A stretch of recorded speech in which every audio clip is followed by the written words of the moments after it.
ओम शांति। ओम शांति। परम आदरणीय मुख्य अतिथि बीके प्रिया दीदी और प्रिय भाई जी, उपदेश भाई जी, परम आदरणीय हेमा दीदी, परम आदरणीय लता दीदी और उनकी मम्मी, परम आदरणीय समक्ष बैठे हुए माताओं, बहनों, भाइयों, बच्चों, बुजुर्ग, आप सबको गुलजार दादी की पहली पुण्यतिथि के अवसर पर बहुत बहुत शुभकामनाएं।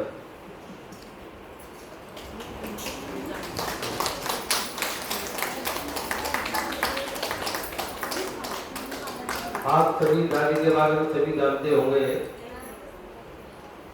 दादी का जन्म लौकिक 1929 कराची पाकिस्तान में हुआ था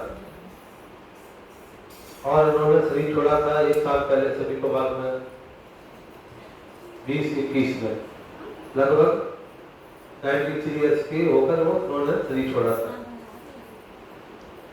दादी का लौकिक नाम सभी जानते होंगे, बाकी नाम भी जानते होंगे। टोटल दादी के कितने नाम थे, किसको मालूम है? तुम जानते? टोटल 3 नाम थे। लौकिक नाम क्या था? शोभा। उसके बाद कौन सा नाम पड़ा था? हृदय मोहनी। तीसरा नाम था गुलजार दादी। शोभा कितना अच्छा नाम है। जब उनका जन्म हुआ था बड़ी शोभा बढ़ गई थी परिवार में, आठ पड़ोस में की कोई शोभा अच्छी बच्ची पैदा हुई है और नाम तो उसको शोभा करके नाम उनकी मम्मी ने रख दिया था। और हृदय मोहनी नाम कैसे पड़ा? जब दादी के अंदर परमात्मा स्वयं से अवतरित हुए तब उन्होंने उनका नाम रखा था हृदय मोहनी। तो हृदय मोहनी भी कितना अच्छा है, सबको हृदय को मोहित करने वाली, वो भी बहुत अच्छा नाम था। तीसरा नाम था गुलजार दादी।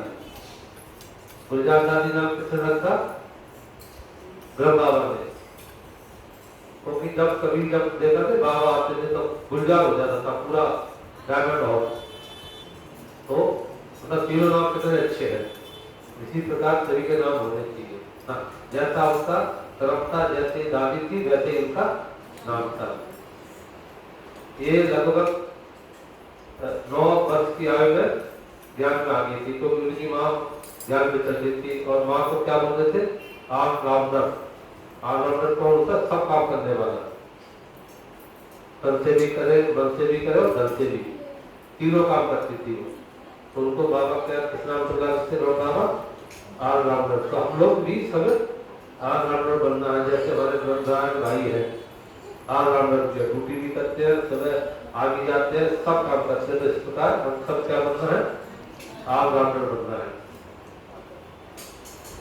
जब दादी जब बड़ी हो गई, जब ज्ञान में चलने लगी, अच्छी तरह समझाए, तो ब्रह्मा ने समझा कि उनको ऐसी कौन सी जगह दी जाए जिससे कि बहुत अच्छे संस्था चले और नाम जगह स्टूडेंट मिले। तो उसने राजधानी चुनी।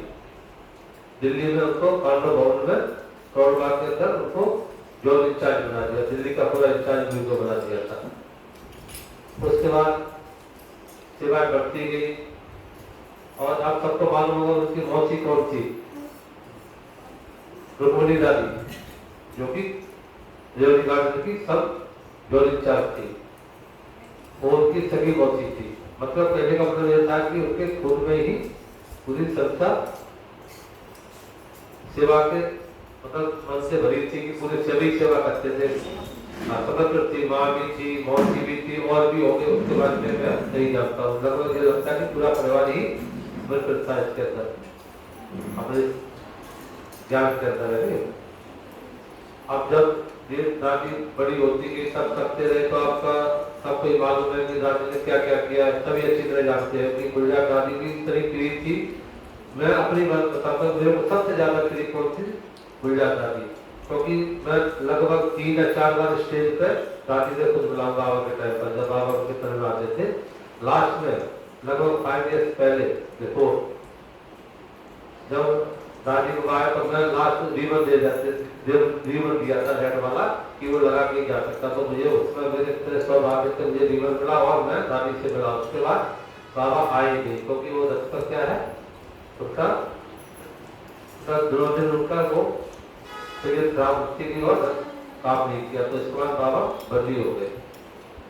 तो दादी के अंदर बहुत सी खासियत थी, उसके बारे में हम क्या बता सकते हैं, क्योंकि जब मैंने देखा 28 साल के अंदर वही बता सकता हूँ। और आपको मालूम है कि जो अपनी संस्था के कोई भी होता है, प्रशासन का कौन होती है, टीचर बैठा होती है या दादी होती है, समाज कितना भी बड़ा हो या तुम्हें क्या पहले भी बाबा के बाद क्यों नहीं आया हो, और कौन बनता है, टीचर बैठ या दादी ही प्रशासन का बनती है। वो सबसे पहली प्रशासका कौन थी, मम्मा, जो जगत माता के नाम से जानी जाती है। दूसरी कौन थी, दादी मनमोहिनी। तीसरी थी प्रकाशमणि दादी। चौथी थी जानकी दादी। पांचवी कौन थी, अपनी गुलजार दादी। और आज कौन है वर्तमान में, चतुर्वर्ग दादी। तो इस प्रकार संस्था चलती है। कभी भी बिना टीचर के कुछ नहीं हो सकता है। जैसे मैं कितना भी मुख्य भाई हूँ, कुछ भी सत्ता के लिए कर लूँ, ये भाई भी है कितने भी बड़े हो जाए, कुछ भी सत्ता के लिए करे, जब कभी आप ना देखा तो गवर्नमेंट सत्ता मिलेगा, जब तक वहाँ की इंचार्ज नहीं जाएगी, टीचर बैठी जाए, तो आपको कोई भी अंदर नहीं आने देगा। चाहे आप कितने भी सब जानते भी होंगे, परमिशन किसकी मिलना चाहिए, दीदी की। तो टीचर का उनका हमेशा सम्मान करना है, उनके वजह से ही हम आप सब बैठे हुए हैं। टीचर वगैरह नहीं होगी तो आप भी यहाँ नहीं आ सकते, चर्चा के अंदर ही नहीं आ सकते।